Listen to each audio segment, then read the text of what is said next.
গাঁদা ফুলের 3টে চারা লাগিয়েছি।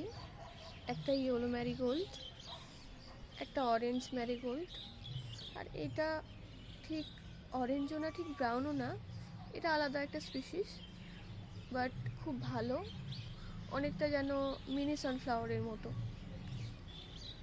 আর দেখতেই পাচ্ছ 3টে একসঙ্গে। আর এদিকটাতে তো 2টো তুলসী নতুন লাগিয়েছি, আর এগুলো আগে লাগানো, আগের ভিডিওতেই তোমরা দেখেছো। লঙ্কা আর টমেটো গাছ লাগানো, ওইদিকে একটা পেঁপে আছে। আর এই দিকটাতে আজকে সকালবেলা উঠে দেখি আমার টমেটো গাছে ফুল দিয়েছে, আর কিছু অর্গানিক কম্পোস্ট সার দেওয়ার পরে লেবু গাছেও ফুল দিয়েছে বেশ কয়েকটা। এখানে দেখো একটা ছোট্ট লেবু ধরেছে, দেখতে পাচ্ছ? এই যে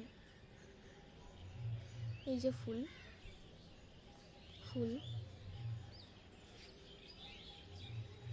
ফুল এখানে পিচ্ছি পিচ্ছি লেবু ধরেছে, দেখো কতগুলো। আই উইশ এই উইন্টারে অনেকগুলোই লেবু ধরে। আর এই যে টমেটোর ফুল ধরেছে।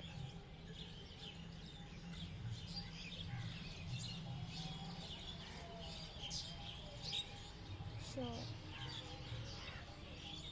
আজকের ব্লগে এইটুকুই, দেখা হবে পরের ব্লগে। তবে থেকে নিয়ে ওকে বাই।